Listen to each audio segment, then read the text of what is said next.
குரு கடாட்சம், குரு அருள் உண்டாகட்டும்.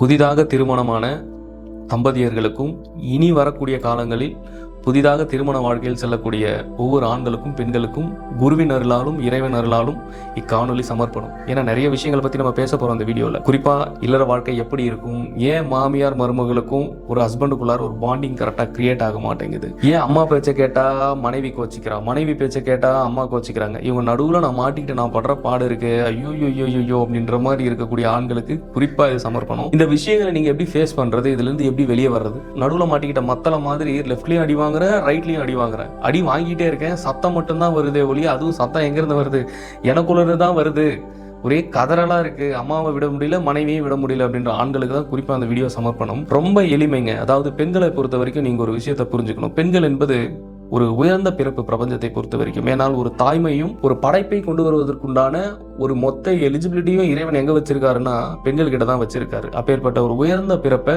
ஒவ்வொரு ஆண்களும் மதிக்க தெரியணும். அவங்களுக்கு உண்டான ரெஸ்பெக்டை கொடுக்க தெரிஞ்சிருச்சாலே இந்த பிரச்சனை எல்லாமே சால்வ். ஏன் நான் சொல்றேன்னா, பெண்கள் ஒரு பூ மாதிரிங்க.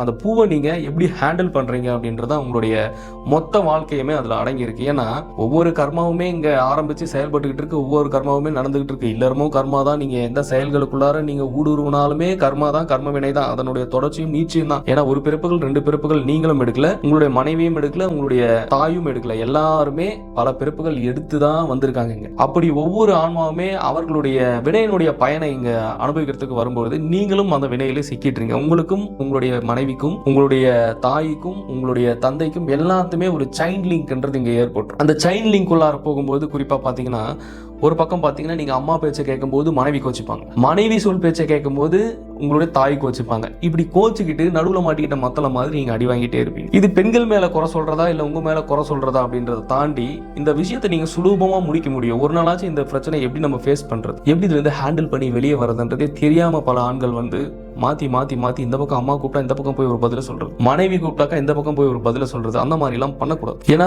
தாயும் மனைவியும் வெவ்வேறு அல்ல. உங்களை இந்த பிரபஞ்சத்தில் கொண்டு வந்தது உங்களுடைய தாயாக இருந்தாலும் பிற்காலத்தில் உங்களுடைய குழந்தையை இப்பூமிக்கு வர வைக்கக்கூடிய ஒரு சக்தியும் வல்லமையும் உங்களுடைய மனைவிக்கும் இருக்கு அப்படின்றத முதல்ல உணர்ந்துருங்க. ஏன்னா தாயும் மனைவியும் வேற கிடையாது. ரெண்டுமே பூமி தாயினுடைய ஒரு உச்சத்தில் இருக்கக்கூடிய ஒரு ஆன்மாக்கள் தான்.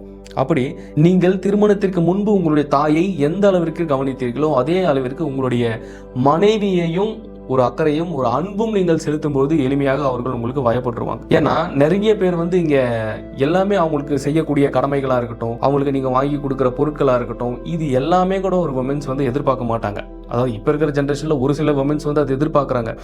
கணவன் வந்து அரவணைக்கணும், ஒரு சில கிஃப்ட்டை வாங்கி கொடுக்கணும், ஒரு சில விஷயங்கள் நம்மளை இம்ப்ரெஸ் பண்ணணும், இந்த மாதிரி விஷயங்கள் எல்லாமே இருக்குதான். பட் ஆனால் அது எல்லா பெண்களுக்குமே பொருந்தாது. ஒரு சில பெண்களுக்கு எளிமை ரொம்ப ரொம்ப ரொம்ப ரொம்ப சிம்பிள். ஏன்னா அன்புன்ற ஒரே ஒரு ட்ராப்ல தாங்க அவங்க விழுவாங்க, வேற எதுவுமே கிடையாதுங்க. நீங்கள் பாசத்தை கொடுப்பதை விட மனைவிக்கு அதீதமான உங்களுடைய அன்பை நீங்கள் வாரி கொடுக்கும் பொழுது ஒவ்வொரு பெண்களுமே உங்களை ரொம்ப அரவணைக்க ஆரம்பிச்சிருவாங்க. ஏன் நான் சொல்றேன்னா, பெண்கள் வளரப்பட்ட சூழ்நிலைகள் அந்த மாதிரி. ஏன்னா ஒரு பெண் வந்து படிக்கிறாங்க, அதுக்கப்புறம் அப்படியே காலேஜ் முடிச்சு வெளியே வராங்க.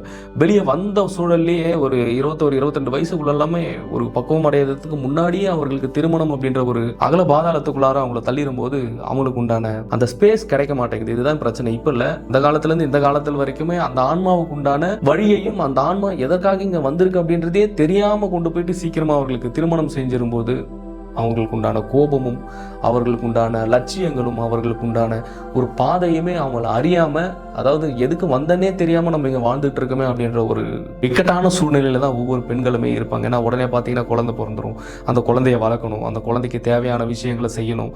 ஏன்னா ஆண்கள் பார்த்தீங்கன்னா குறிப்பா கல்யாணம் ஆன உடனே என்ன பண்ணுவீங்கன்னா உங்களுடைய ஆஃபீஸ்க்கு அந்த மாதிரி போயிடுவீங்க. ஆனால் அதுக்கப்புறம் பெண்கள் படக்கூடிய அவதிகளும் இங்கே இருக்குல்ல. அவங்களுக்கு உடனே ஒரு ப்ரெக்னென்சி ஆயிடுவாங்க, தன்னுடைய குழந்தையை வயிற்றில் சுமக்கணும்.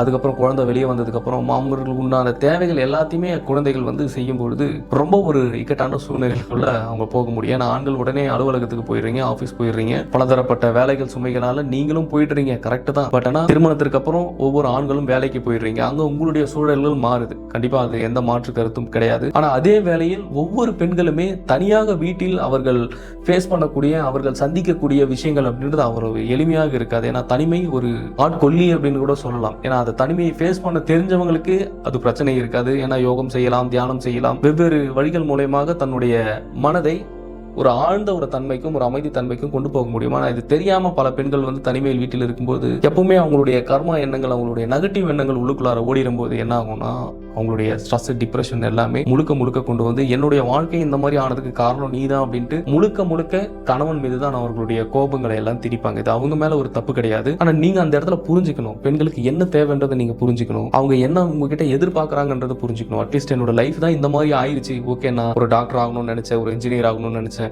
ஒரு அத்லெட் ஆகணும்னு நினைச்சேன், ஆனா என்னோட கர்மா இப்படி இல்லறதுல வந்து மாட்டிக்கிட்டேன்னு வாழக்கூடிய பெண்கள் எக்கச்சக்கம் ஏராளம் இங்க. அப்படி இருக்கும்பொழுது அந்த பெண்களை எப்படி நீங்க ஃபேஸ் பண்றது அப்படின்னா ஒன்றும் கிடையாதுங்க. முடிந்த அளவுக்கு அவங்க கூட உங்களுடைய நேரத்தை செலவிடுங்க. அவங்களுக்கு உண்டான தேவைகளை ரொம்ப பெருசாலாம் கிடையாது, சின்ன விஷயங்கள் அவங்களுக்கு உண்டானதை வந்து நீங்க பூர்த்தி செய்யுங்க. அவங்களுக்கு அதீதமா கொஞ்சம் ஸ்பேஸ் கொடுங்க. அவங்க கிட்ட ரொம்ப அன்பா பேசுங்க, அன்பா பழகுங்க. உங்களுடைய நேரத்தை ரொம்ப பியூட்டிஃபுல்லா, ரொம்ப ஒரு அழகான ஒரு தன்மைக்குள்ளார அவங்களுக்குள்ளார செலவிடும் பொழுது அவங்க அதுல ரொம்ப ஒரு இன்பத்தை காணுவாங்க. இதுதான் ஒவ்வொரு பெண்களும் வந்து ஒரு ஆண் கிட்ட எதிர்பார்க்கக்கூடிய முக்கியமான விஷயம். அதே சமயம் உங்களுடைய மனைவியை எந்த ஒரு விஷயத்துக்காகவும் வெளியில அடுத்தவங்க கிட்ட விட்டு கொடுத்துறாதீங்க. அதாவது உங்களுடைய உற்றார்களா இருக்கட்டும், உங்களுடைய உறவினர்களா இருக்கட்டும், அந்த மாதிரி இடங்கள்ல உங்களுடைய மனைவியை நீங்க விட்டு கொடுத்து நீங்க பேசிட்டீங்கன்னா அவங்க அதீதமான ஒரு கோபத்துக்குள்ளார போயிடுவாங்க. அது வெவ்வேறு விதமாகவும் வெவ்வேறு சூழல்களிலும் அதை அழகா ஹேண்டில் பண்ணி திரும்பி உங்களுக்கு ப்ரெஷர் திணிக்க பார்ப்பாங்க. அது பெண்கள் மேல தப்பு கிடையாது. அது இயற்கையாவே இயல்பாவே பெண்கள் இருந்து வெளியே வரக்கூடிய ஒரு குணம் தான்.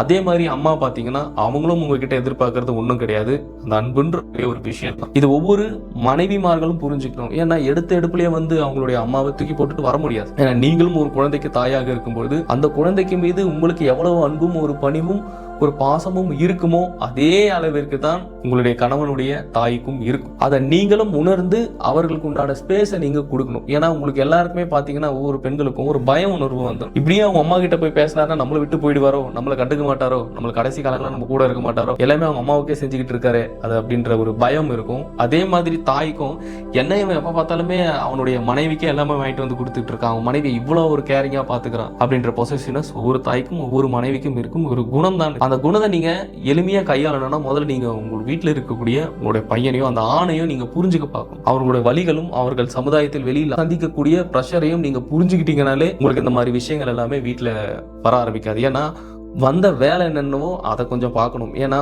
ரொம்ப ஒரு சொடக்க போற நேரத்துல முடிஞ்சு போற லைஃப், எப்ப என்ன நடக்கும்னே தெரியாம ஒரு இக்கட்டான சூழ்நிலையில வாழக்கூடிய லைஃப் தான் பிரபஞ்சத்தை பொறுத்த வரைக்கும். அவ்வளவு கர்மாவும் முப்பிறப்புகளில் ஏற்பட்ட வினையின் பயன்களை ஒவ்வொருவரும் அனுபவிச்சுட்டு இருக்கீங்க அப்படின்றத ஒவ்வொரு கணமும் ஒவ்வொரு நொடியும் ஒவ்வொருவருக்குள்ளேயும் அதை உணர்ந்து இறைவன் பால் உங்களுடைய கவனத்தையும் கொஞ்சம் செலுத்தி விரைவாக நீங்கள் மோட்ச முக்தியையும் மற்றும் உங்களை சுற்றி இருக்கக்கூடிய அனைத்து கர்மாவினுடைய அலைகளையுமே நீங்க குறைச்சு அதை புரிஞ்சு தெளிஞ்சு வாழ்க்கையில நீங்க ஒரு தெளிதலுடனும் ஒரு பக்குவத்துடனும் ஒரு ஞான சிந்தனையுடையும் நீங்க அப்ரோச் பண்ணி போகும்போது உங்கள் வாழ்க்கையில் இந்த மாதிரி பிரச்சனைகள் எல்லாம் ஏற்படாது.